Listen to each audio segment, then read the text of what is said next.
Jump off that exhausting hamster wheel and into balanced living with Dr. Marissa. Promise you joy in the mystery. Dr. Marissa, also known as the Asian Oprah. Her mission, to be a beneficial presence on the planet. Her purpose, to be your personal advocate to live, laugh, love, learn. Her life motto, don't die wondering. Take back your life with Dr. Marissa Pay. And welcome. You're tuned into Take My Advice. I'm not used to it. I'm not used to it. Get balanced with Dr. Marissa. And I am so delighted that you are all here this morning. This is a show about hope and happiness. So there's no gossip, no scandal, no K words, no Kanye formerly or now words. Instead, I want you to focus on your own reality show. This is on KCAA, the station that leaves no listener behind. NBC News, CNBC News, and NBC Sports radio station, AM 1050, FM 106.5, and streaming everywhere. iHeartRadio, Spotify, Stitcher, iTunes, TuneIn, Audible, Amazon Music, Tiki Live, Rumble, Podchaser, Streaker, Spreaker, and more. I am your hashtag positively opinionated host. And if you've enjoyed all of my you froze. Past 1,000. Thank you for tuning in and continuing to support this show about hope and happiness. And you can see from who is in the studio this morning, it is Friday. And it is my fabulous friend, my beautiful inside and out. Her name is Elan Carter. She is my Friday co-host and the series called Tempting Conversations with Dr. Marissa and Elan Carter, good morning. Good morning. I made Welcome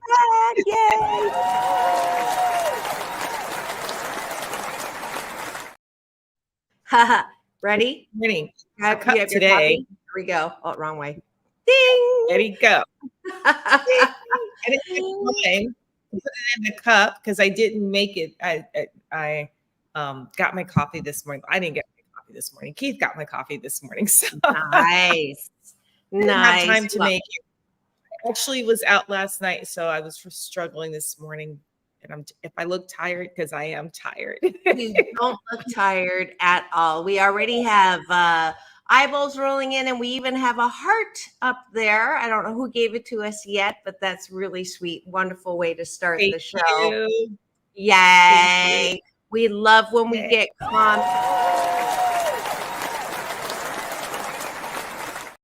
We love when we get eyeballs. I'm going to take a guess that it's either Maria or Orville. So what do you think? You want to guess Maria or Orville? Maria. Okay, I'll take Orville.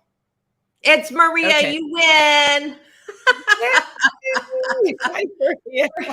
Well, at least we talk about her all the time, and we were so blessed and fortunate to have her on last week's show. That was so much fun that Maria was on the show. So you got to see beautiful Maria.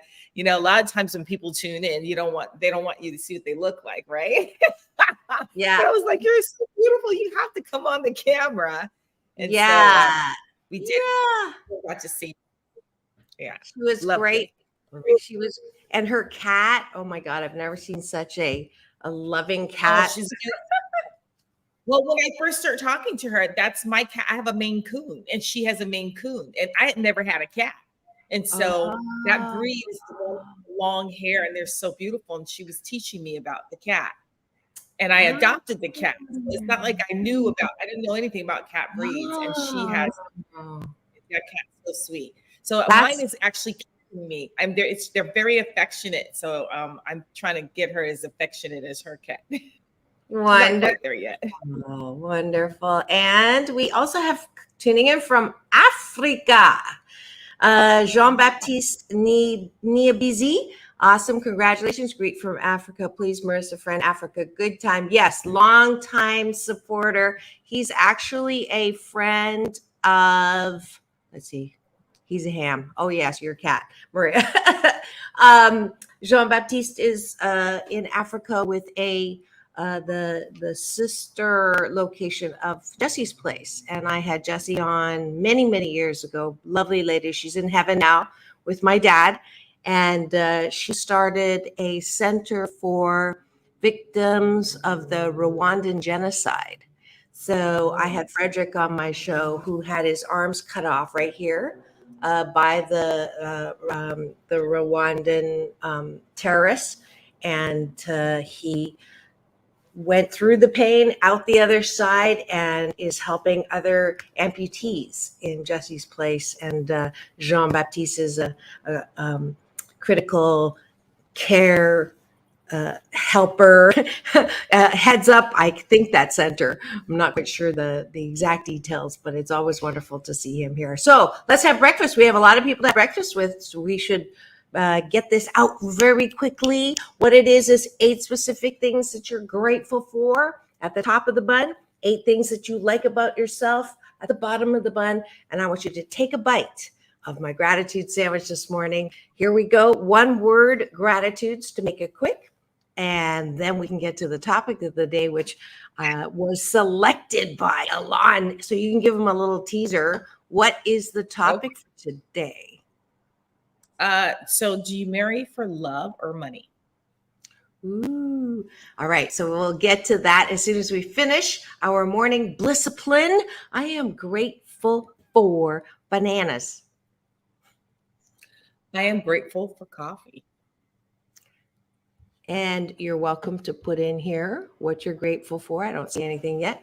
I am grateful for Pablo, my daughter's boyfriend's adorable Frenchie. So cute, that doggy. I am grateful for the internet so we get information. Grateful for friends like Elan. Grateful for family and friends. Grateful for, this is my last one, the beauty of dolphins and whales and all the undersea life. I was going to say something and may not be appropriate since you said that.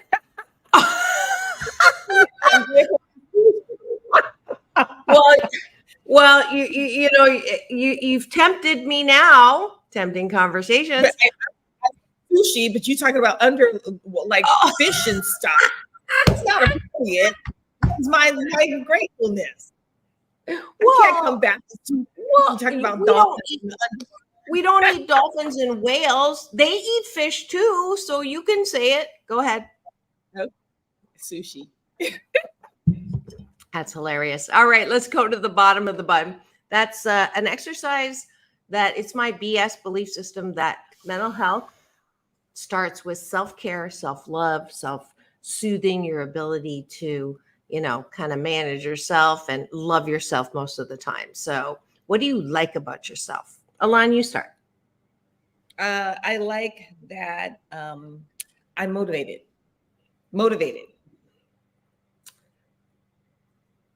Funny. Crap talker.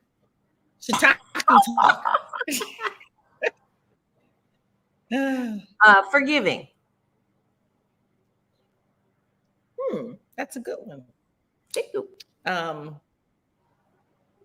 Well, I was going to say something, but it's not actually nice. I'm vindictive. Hey, it's okay to know yourself. Yeah, I am vindictive. If you do something bad to me, I'm vindictive. I'm telling. Don't just be nice. There you go. I'm sampling something here. We can actually have background music now in the studio. Do you like that one? You like that one? Okay. Breakfast. I appreciate that I have a good ear for music. I am nurturing. It's a good one. I am fortunate. Is that all of them? I think that's all of them. You started. So that is it for breakfast with Dr. Marissa and Elan Carter this morning. Yes. Thank you for joining us for breakfast. Here we go. I got to give us a little love.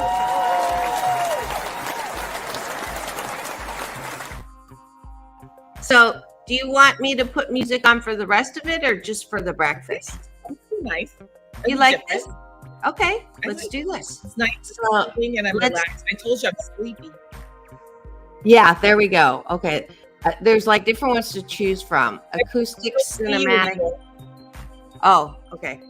Let's do this one called Really? No, that's not music. Really? I like that. You let's can try use that to we say something Yeah, that's crazy. a good but idea. really? Yeah, that's right. There's another one here. You have to get Trace to come on because when someone says something that he doesn't like, he looks at him and goes, "Don't talk no more." And it's the way he says it, like he says it with an accent because he's a comedian at night. Don't talk no more. I said, okay. Who's this? Trace says it. Trace says it? Oh, okay. You know, So- it's a mild manner, but he's really funny. He's a comedian. He's Says very that. mild mannered. Absolutely says that something that happened. I don't know that side of him. I don't know that side of him Oh, as much. Yeah. 9 o'clock at night is when it starts. 10 o'clock at night, he's full comedian mode. I was like, you should be a writer because he's really funny. That is hilarious. All right. Yeah, Topic he of. imitates people. I'm sorry. I said he imitates people well. Like he can mock the way they walk, the way they talk. He's good at that. Does he do me? Have him do No, me I- and tape it. Yeah, Oh, okay. I'll have to do it. All right. He'll make up his own version. We'll All right, have to get his microphone. I'll bring my mic for him. How's that? Okay. Okay. Let's see.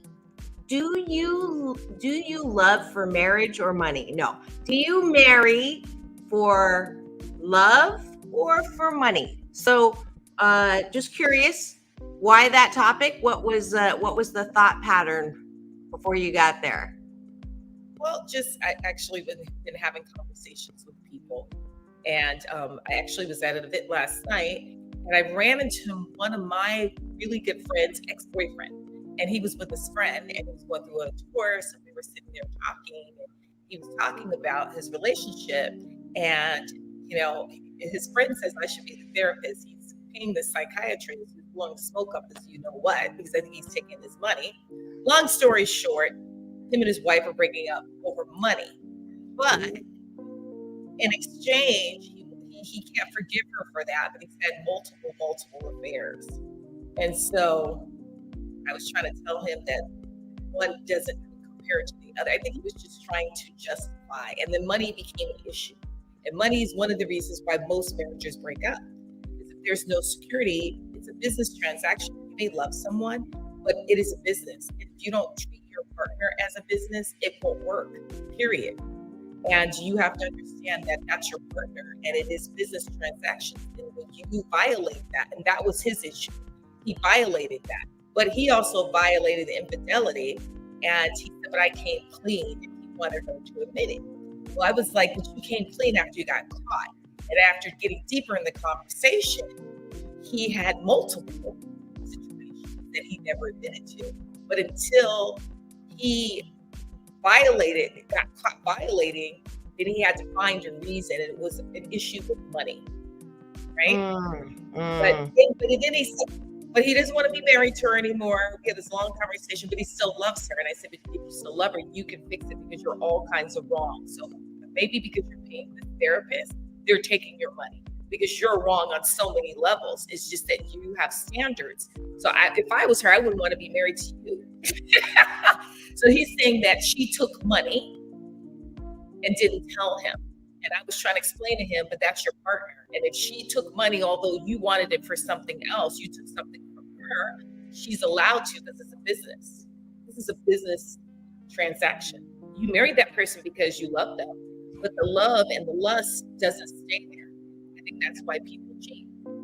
They cheat because they like the newness and the excitement of being with someone else in an intimate situation, and it wears off because once you have assets, you have to learn how to make those assets work for you and children when the children starts coming up and they have kids.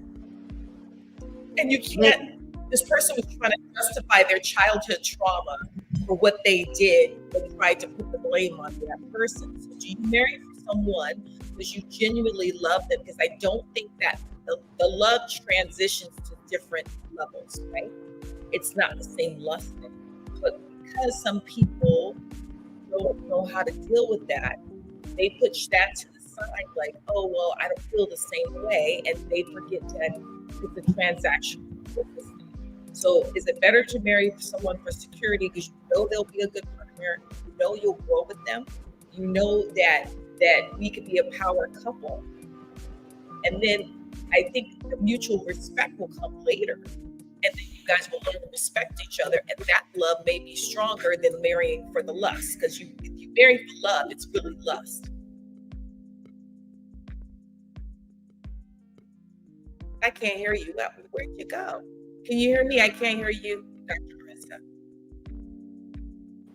Yeah, there's a whole bunch of beep, beep. Oh, it's gone now. Stuff going on in the background. I didn't want it to get in the way. So I muted myself, which is not easy. But if you've just tuned in and you're wondering who's in studio this morning and what's going on and what we're talking about, this is Take My Advice. I'm Not Using It. Get Balanced with Dr. Marissa, the morning show here on KCAA, the station that leaves no listener behind, AM 1050, FM 106.5, NBC News Radio, home to the Asian Oprah, and home to my very special Friday series called Tempting Conversations with Dr. Marissa and Elan Carter. And we're talking about, should you marry for love or money? And Elan just gave a great example of a marriage that did not go well. And it sounded like it started with a problem with money, but it ended with a problem of infidelity and blaming and letting your past get in the way of your present and your future, which is the theme that we always talk about, because that really does affect your happiness. And that's what this show is trying to up level your happiness, especially in your relationships. So my reaction to the guy is, well, let me qualify. I'm guessing that he made more money than she did, or he was. Oh, you don't know him? Oh, okay. My ex-boyfriend, it was his friend. They were there, and I guess he brought him out because he was depressed, and it made it seem like she did all kinds of wrongs. And once he started talking about it, I was like, well, you're wrong on so many levels as a woman who is married and go through challenges in my relationship. I'm telling you, you're wrong. And I don't care what your therapist is telling you. You got a male therapist, and he got someone similar to him culturally that may have the bro code. Yes. And I said, definitely that it's got that bro code going on, because you're telling her she spent some money, so she's got a problem. She's married to you. And whether or not she was right or wrong, she has a right, if she feels, to spend money, and she works. Oh, and another thing, she went out of town on a trip, and he was mad because it was the day that he wanted to do something. It was their anniversary. I said, but you cheated. And as a woman, as a scorned woman, she's going to get back at you. And that doesn't matter about going on the anniversary. Why would she want to go on the anniversary with you? And I guess he said how he got caught is he was at dinner and the girl called, and it was a hooker. And I was like, I was just baffled how he kept trying to justify it and why he was so angry. And I said to him, you're already out of it mentally, because you wouldn't even go there multiple times. And if it was a sexual issue in your marriage, then that's the conversation you should have. That's where you should have gone for therapy, because you could try to work on that, but you keep justifying. And he had been married before, so this seems to be a pattern. So my thing is this: you marry someone or going to a marriage, and I don't think we realize it as women because we're emotional and we fall in love, and the lust and the sexual thing becomes a factor why we can't see the trees for the forest. I think that if you decide to go into this business transaction, you need to look at that person's history and watch how they conduct themselves with finances, and even with finances, how they treat others. Do they look like they're a person who's going to be willing to be a partner with you and Yeah. not be, what I said to the guy at the end of the day, I said, things you're saying, you're working out of your ego. This is all about your ego, what you think you should be doing because you have this background. You should be doing what you think serves you, not your partner. And you have to be careful. Yeah. Date that person. But you got to really think about marrying them, because 9 times out of 10, that will be the fault of the marriage. And like he said everything under the sun except what he did. Right. So right. money will break up the relationship, is what I'm saying. So you have to, I think, going for business, marrying, and I'm not saying marry someone just for money, but marry someone who has security, who's going to have. I just want to go for the. Oh, I'm sorry. Go ahead. They're good. No, I'm just saying who's going to be cautious of, like, let's make sure our credit's good so we can work together so we can benefit. Because at the end of the day, you need to take care of your children. And then even when you take care of your children are going to be gone. And so you're going to be stuck with that partner. And you're not going to be 60 years old dating 25-year-olds. Nobody's going to want you when you're that old. So you better try to make it work with that partner. Yeah, for sure. I just want to go to the chat for a second. Huh? Go ahead. I just want to go to the chat for a second. We've got Tom Briggs saying, hey, and that and you are funny.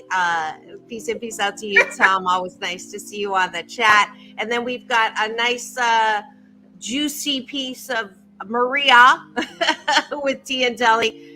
She was engaged to a surgeon. I broke up with him because he treated me like a collection of property, like the expensive art on his wall. I ended up with someone with no money. I choose love over money. And then she follows it up. But one does need to have someone with goals and motivation so you don't stay broke and have them depend on you. Yeah. Exactly. So, and you know what? I was going to say this one thing. And I've dated people that are high profile when I was younger with a lot of money. You also have to be careful that someone doesn't see you as an amusement park, because when you have someone who's wealthy and has the notoriety, then you are their amusement park for that time until they decide to get something else on the other side of the amusement park. They want a different ride. That is exactly what happens. Mm-hmm. I'm not your amusement. Yeah, I got to remember that. Yeah, I was someone's amusement park, unfortunately. I was, and I'll take responsibility. Unlike the friend of your friends that you were talking about, is I was one of the 7 out of 10 of us who are wounded children walking around, not working on our emotional oversized baggage. And so naturally I gravitated and picked someone who treated me, and I thought I could make them love me. And so I knew right from the get-go that he had issues with, saying I love you, or, making a decision, or having a job. And so that marriage ended. My sentence was 9.2 years. And it ended with me paying a lot of money because I chose a man that didn't like to work. And so, Maria, that is definitely, money. It matters. I think it matters a whole lot more than anyone that grows up with Cinderella or Snow White, the book of romance that, you meet, your eyes meet, you fall in love, and then you ride into the sunset. That's BS, bullshit-talky. Yeah, it's not reality. It's not reality. Exactly. Yeah. And money. Have this false sense. Let me cut you off. We want to have this false sense of morals. Oh, morally, that's not right. We should love them for them. Love you for what? Like, you have a family, and if I go into this transaction one way and I come out the opposite in another, and you expect me to be there and be loyal for what? Because that's not what you did not hold up your end of the bargain. And that guy basically said he had other issues. I said, well, you sounds like you're working out of your ego. You need to work on self-love, just like what you just said, Dr. Marissa, and find out why you were doing the stuff you're doing instead of blaming the wife, because you just admitted. He's like, oh, I found out at 29 that my parents adopted me. I said, you're a grown man. Yeah. What are you doing, You're Blaine? a grown man. Yeah. Grow a So set you're a of. grown man. Now, Right. let me give you a situation. The guy makes $250,000 a year. The woman has a degree, and she gets pregnant, so she stops her career. She stays at home. Is she entitled to spend and live and make decisions from that money? Is the expectation that she's basically getting paid to stay at home, so she gets half of that money? But the What do you thing think? is, it's a lot of work taking care of a child. If you're going to take care and put your child in child care, they would make like $100,000 a year, right? Or $50,000-$60,000 just for child care. Yes, she's entitled because she's being the mother, the lover. You know, when she's tired with those babies all day, you come home and you want to make love to her, and then you want her to cook for you. Yes, and that's the society's conditioned us that women are supposed to do those jobs, and then women really are basically your mothers.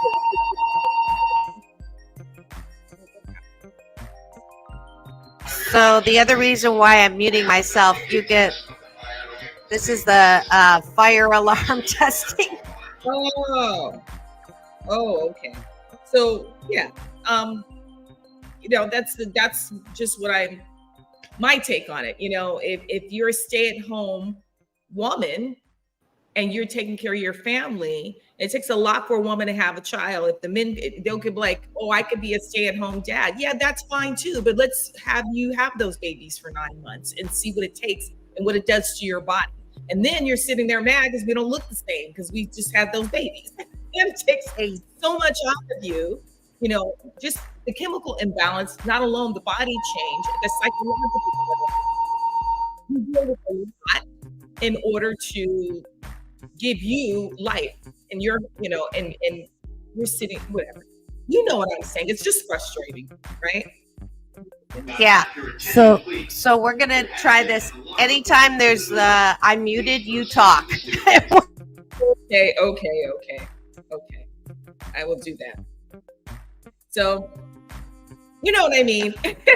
Everyone could write in. I want to hear what everyone's thoughts were. But this conversation was so deep last night. And then I said to his friend, I go, I'm sorry, I don't know you. And you brought it up. And I'm sorry that you might feel that I'm crossing the boundaries. But I want to give you some food for thought. And because you don't know me, maybe you'll think about what I'm saying. Because you just said to me that you still love her. You said that several times. So you can fix this. But I'm telling you as a woman and who's married, and my husband and I have had ups and downs. You're wrong.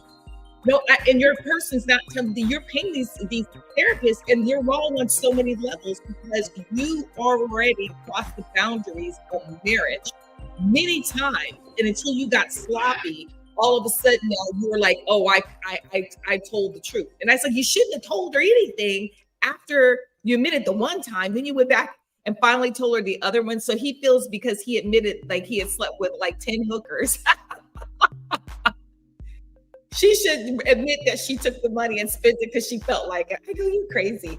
Yeah, that is crazy. And I'm going to jump in and talk right now because he's not doing the alarm. Right. So as soon as he does the alarm, I'm going to mute, and then it'll be your turn. That's the way we're going to run today. I'm so sorry. I asked them, is it all possible to do the testing after 10? And they said, unfortunately, city officials do not subscribe to my schedule. But as far as money is concerned, I just gave you a scenario where the man makes all the money, the woman stays at home. Now let's go the opposite way. If the man stays at home and the woman makes all the money, should that same rule apply where the man is able to use that money because he deserves half of that money to do and make decisions the way he decides to do? Is that fair? Is that what you're supposed to do? I'm sorry. I'm biased. Okay. I'm biased when it comes to it. Okay, so I have a friend who basically her husband just passed away. That was the situation with him, right? But he was much older than her, number one. So he had kids that are in their 60s. I mean, she didn't even know he was that old. So she had 3 babies for him, and she worked, and he never really worked. But he did take care of the kids. He did stay home. He cooked, he cleaned, he took the kids to school. But then when they got to a certain age, he just went bike riding during the day. And I was always like, you can't even afford to go on vacation. And as a woman, not only did you have these 3 babies, right? And not only did you provide the house, now he doesn't do anything. Now I give him credit. He did take care of the kids, and that was their arrangement because they were small babies. And one of their kids has autism. So he did work with him. So I give him credit for that. But at some point, he had no motivation because he became comfortable. So because he was older, he used this excuse like, oh, well, I'm going to smoke weed and do nothing. And I always looked at it like, I just don't think it's fair. And for me, and I'm biased, and I can be wrong because I think that it goes both ways, but also too, men are not the ones having the kids, right? It's easy to stay home. You can just hire a babysitter. I think that a man to stay home and do nothing is just, I have no respect. I lose respect. I think women want, like we have the daddy issues and the mother issues. I think a woman wants to respect the man and look at him as her provider, her hero. She feels like she's taken care of. You want a man to make you feel comforted, right? You want that security blanket. That's how we're built, to be like feel security. And I feel like I have to come out of character and be the man because I got to support you. I don't think that if you're capable, unless you have a friend whose husband worked up until recently, even still try to work. He has MS. Even with MS, he was still going to work to the point where they just said, we can't do it anymore because his health became an issue. And her and I have this conversation all the time. And that's different because she is taking care of him because he's sick. And he always took care of her. So I think in those instances, she 1,000%. I was like, yeah, but he's always taking care of you. You have to take care of him now, and until his last days. Yeah. But I personally don't think a woman respects a man who does nothing. That's what it is. And I grew up like that. I grew up with a father, a stepfather, and my mother did work, but there was times she didn't. And she didn't have to contribute because we had a lifestyle that she didn't have to pay. So the money that she did make, she got to spend for herself. But still, he always took care of everything. She didn't have to worry or stress at all. And if she had a problem, she could go to him and say, listen, because he wanted it to be stress-free for her. And he's taking care of me. I'm his stepdaughter. But I was 5 years old when they got together. So He's like, I have a child to take care of. Yeah. That's how I grew up, with that old school mentality. So I'm not saying it's right or wrong. That's how I was raised. Well, yeah. And it is a cultural thing. I remember going to a restaurant once with my husband, and it was a Chinese restaurant. And the waiter asked my husband, at the time he was my husband, what he did for a living. And he said, I stay at home and take care of the kids. And the waiter went, those puppies that when they hear a weird sound and they go, huh? Like he literally went, huh? Because in the Chinese culture, that's like completely what? Because like you were saying, the man, and I have to say that, when I put the supposition out, is it the same when the woman makes all the money? And one of the issues with the marriages these days that do that is the woman really respecting the man, even if it's supposed to be fair. Logically, it should be fair. But if they're in a culture like mine or has experience like you were saying with your growing up, it's hard to, did I respect my husband for staying home and taking the kids?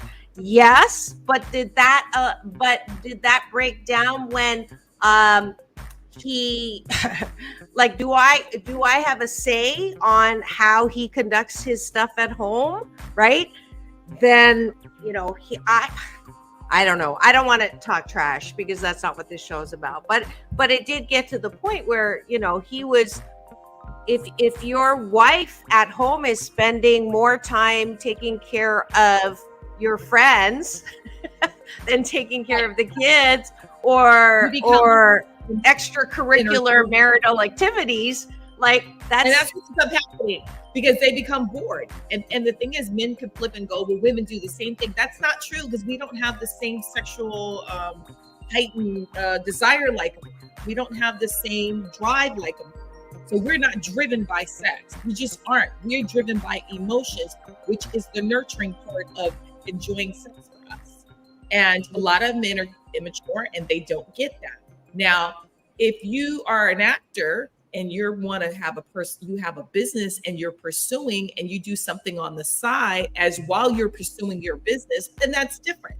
But if you sit there and wait for someone to knock on your door, I was always a go-getter. It's interesting because Trace has been very busy lately. And I remember a couple years ago when one of my friends said to me, I remember when you were modeling, you were always motivated, you were doing anything. How come you don't work anymore? How come you don't do anything? That's not the Elan I know. You just don't work. You don't do anything. And I have tried to explain to her when I got sick, because I'm a cancer survivor, I just didn't have what it takes to do it anymore. And she didn't understand that, because she has a husband who had cancer and his journey was different and he's able to keep going. And I said, everyone is different. I just couldn't, and I didn't have the drive. And my husband says, stop working, because I still was pursuing, even though I had kids and stay-at-home mom, I was still pursuing modeling. I was still pursuing my management company. But now I feel better. And so someone says to Trace the other day, this is someone who's a huge agent overseas in London. And she said, your mother is basically your agent because you're on strike, but you're still working. And I said, because I don't sit by and wait for the agent to get me work. I didn't do that when I was young. I was taught by someone how to go find the straight source. I would go past the casting directors and go directly to the directors. I would find out who's gonna go to the advertising agency and who was hiring for that job. I would find out who the top, so I went down the wrong way. I would find out who the top photographers were. I had a friend who was a really well-known photographer in New York. And one specific person, he said, I'll show you this picture, because someone just sent me the Zen card. And they said, you should send this picture to Ellen Von Unworth. And she's huge. She shot everybody. She did Fashion Week in New York, which I had the opportunity to do. And I was like, I can't send my picture to the modeling agent. To the big photographer. She's huge. And he's like, just send it. She ended up booking me directly for something. And I got to work with Duran Duran. I got to tell you that, it's one of my favorite brands. Wow. But I ended up working with Ellen Von Unworth because I sent my card directly to her. Now, I wasn't an established model enough for my agent would have not ever sent a picture to her. So now I bypass situations because I sit back and learn how can I get to this person, to that person? And that's what I'm doing with myself. And this is what my friend said to me. You used to be that Elan, and you would come out and work and have a job, and we'd be like, how'd you get that? And I realized that I had to get back to that, right? And you are there. And you are there. Thank you. But my point was, as a stay-at-home mother, I never, even with my illness, I never was a person who wasn't trying to do something. Once I had the kids and the kids got into school, I was trying to always pursue something. Because I always want to be doing something. I don't want to just be like, I'm not going to do anything, whether it be entertainment or not. I was always trying to create or do something and manifest something until it worked. And I believe that both partners, like my original statement is, both people are partners. But when you're doing something and no money's coming in, then you got to find something, a side hustle. So another thing I did when I was young, and I was actually dating my husband at the time, I had a company called Little Star Shuttle. And it was a company for child actors with guardianship, because a lot of parents couldn't take their kids to the auditions or sit on the set with them. So we would do that and they would pay us. That was my supplement when I wasn't modeling and making money, because I went back to school to get my degree. I wasn't modeling as much. I was getting older. I was in my 30s. So I had this company. You got to do something. Show that you're doing something in your relationship, and you have to look at your partner and see if that partner is strong enough to do that, because money comes and goes. You can have it and then you can lose it. Are you able to bounce back? Will this be someone that you can have longevity? Is this someone that you're going to get in retirement age and live on a fixed income, which is so difficult for elderly people? Medicine's expensive. Social Security is not very much money. What do you want to have a comfortable lifestyle? You don't want to live in a group home. These are things that you have to look at when you're going into a marriage, because we are young and we live in the moment. But I think we need to come from a different perspective. Yeah. And I think I'm on the same page. It's not love or money, it's love and money. And the money part is a business transaction. And the more you can, first of all, be really clear about what it is that you do want, then you're much better able to negotiate or have that discussion on, what your expectations are. And then, of course, if your partner is completely no way, Jose, then you've got some thinking to do, because it's not, I tell my kids this all the time. If you're in a relationship and they're doing this, if you're doing this and they're only doing this, that's not going to work. If you're doing halfway and they're coming halfway, then it's going to work. You also have to remember that if they're going all the way and you're not doing any work, then that's also very unbalanced. That's why it's all about balance. So it's so important to have these kinds of discussions. And one of the most successful couples that I got to coach, the way they did it was they both had their income. Now, it wasn't really disparate. It was comparable, but they had their own bank account, and then they had a joint bank account, and they would each put all their negotiated, pooled, and then you can take over. It's not my time to talk.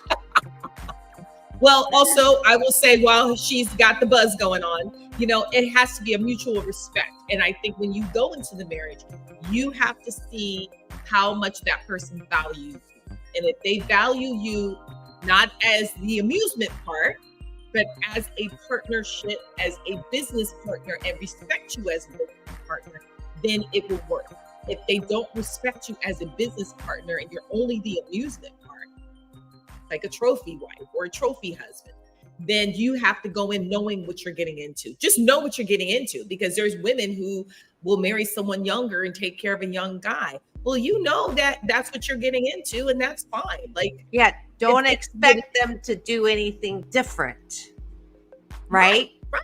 I mean, there's some huge celebrities that I don't want to put people out there who like younger men, women. I'm going to flip it on the woman's side, who date younger men, and they were like, okay, well, I'm so wealthy and I have what I have and this is what I like. I can do that. That's fine, because that works for you, because you know what you're doing. But you have to be transparent when you go into the situation of marriage, what you're going to do and what you expect from that partner. Don't switch up because your feelings change because the lust wore off. Because that's what happens. Yeah, it's the reverse gold digger. But this is what I not struggle. Yeah, I'm challenged with right now is that I lead sometimes with my testosterone, because I am strong, I am independent, and so when I am attracted to a guy, it's usually a guy that's younger, because I am attracted to good looks. That's just my Achilles heel, always has been. That's how I ended up with my husband. What was that? They're older, good-looking men. And come at me. Come at me, because there you go. I know. Well, I'm always we always go back and forth. There are older, good-looking men too. I want someone who keeps himself together, who looks good. If you go after someone, and I'm just going to put this out there, if you date someone that much younger than you, let's say 20, 25 years younger than you, right?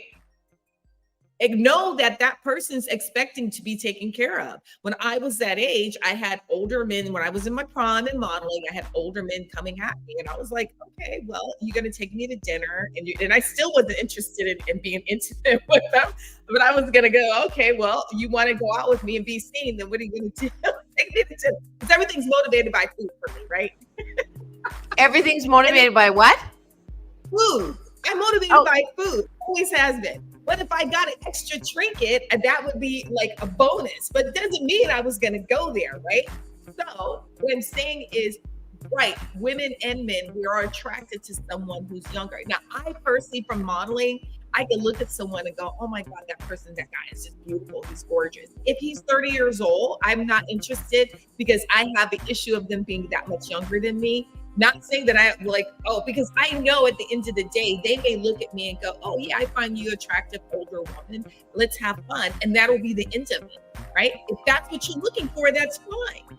But don't expect it to be more than that. Correct. Dang it. I had something good to say too.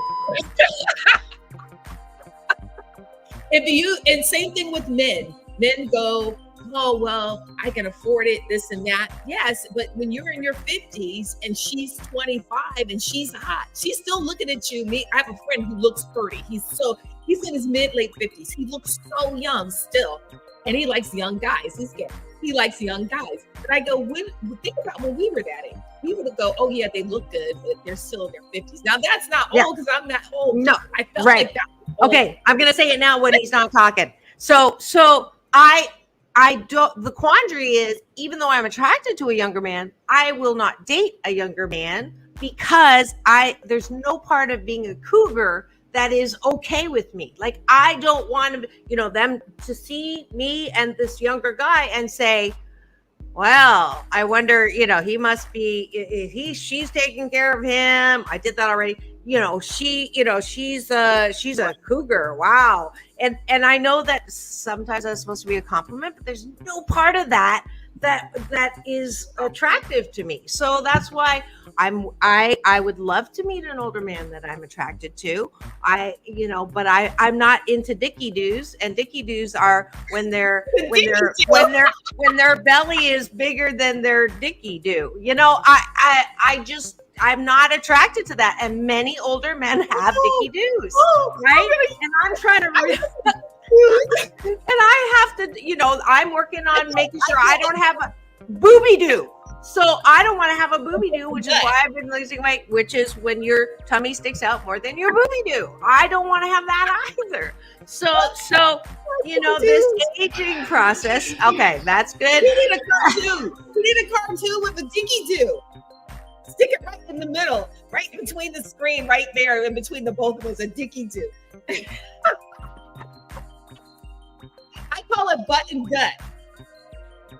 Oh my God, that is so funny. No, because they look pregnant when they get a certain age. But I think like 40 is okay. Like I think 40 or maybe 38 is the cutoff age. I still think 40. I don't think younger than that's too young.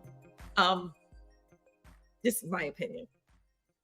Oh, Maria thought that was funny. You don't have a dicky do 40. It isn't. The dicky doos don't come.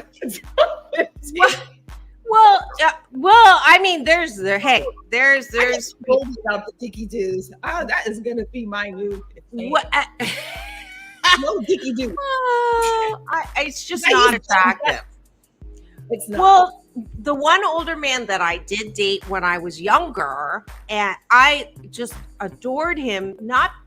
And he did have a dicky do, but I adored him because not only was he had a lot of money and was very powerful, but the best part of him is he respected my mind. He loved taking me in really huge meetings because he respected and valued my input on the business side. Like, and when someone respects you and treats you like they respect you and value you, that you look past so much more, right? Right. And then you love that person for who they are instead of being physically attracted. And that's the problem with men, why they treat the women they do, because we are music for them and they have to do. So, that is the funniest thing. But, look, if you're like a George Clooney or a Brad Pitt, Under no circumstances are you looking old. You know who else looks good? Is Rob Lowe looks good. What's his name? Give them my number, Elan. You're the one with the connections. Give them my number. I was just talking about the Greek one that just got married. He married someone younger and had a baby. He used to be on Full House. I don't know why. Yeah, but I'm not younger. That's the thing. Older, attractive men. I know. Want a younger, not so, woman. I didn't say that out loud. So, but here's the horrible thing I'm going to admit. They look good and they're age appropriate and they look their age. If you are a man who is handsome, who really takes care of himself. But this is what I think the problem is. Men that are available in the age range that you would date probably have already been married, which means they're comfortable. And so they have the dad bod, right? Because they become comfortable. We have the mom bods because we've had children. Our body changes for kids. But they have the dad bod and then they're single and they want to date. And they got to realize that they got to go do the work just like we have to do the work if we're going to be single again. They want a woman who looks like she's 25 years old. And they think that the woman wants them because they have money and power. But you still have the dicky dudes. Yeah. Yes. And now I can't believe I'm going to say this, but one of the reasons why that relationship ended was I remember we were somewhere for something and it was he came out of the shower, he had a towel and he dropped his towel and the dicky do, right? And it was just like so like I couldn't not look, I couldn't not and it was like and then from that point on I was not able to get that thing out of my head. And it was literally difficult to have pleasure because, that is important to me. But then on the other side, if he laid down, that the light should have been off. No, but then I'm going to balance out my meanness right now and say that the karma here is I am insecure about my body. And so now I can't see myself dating someone with a really great body because then I feel like they're going to look at me the same way I looked at him. So that's why my thing is if you date someone so much younger, you're going to be scrutinizing and you're going to be self-conscious versus someone who is in your age range or age appropriate. They're like, okay, yeah, she's older. It's not the same as it was before. I just want to get a mommy makeover. I'm just over it, and it's just bull crap. Because I'll feel good about myself, right? If you want a mommy makeover for yourself, that's all. All right. Raquel Welch went out with a bang, and I always said that I would be old and fine like Raquel Welch, and she went out with a bang, still was fine as hell until 80 years old. Well, thank goodness we both look ageless, and that's where we're going to end it because we're right up against the end of the show. I am so glad that we were able to talk about this openly. I am always loving this series, Tempting Conversations with Dr. Marissa and Elan Carter. You've been tuned in to take my advice. I'm not using it. Get balanced with Dr. Marissa, the morning show. I have obviously said too much, and I'm so glad that there was a fire alarm in the back where I didn't say anything worse to get in trouble. Thank you so much for commenting, Maria, Tom. Who else do we have here? Jean-Baptiste, all of y'all who continue to help make this a show about hope and happiness. Elan, final goodbye from you. Oh, my dog just whined. He was saying, have a good weekend. Conan said, have a good weekend. All right. And you know that it's all about balance. Here we go. Oh, Asian Oprah giveaway. I can't do it. All right. Peace in. Peace out. World peace, inner peace. See you next week.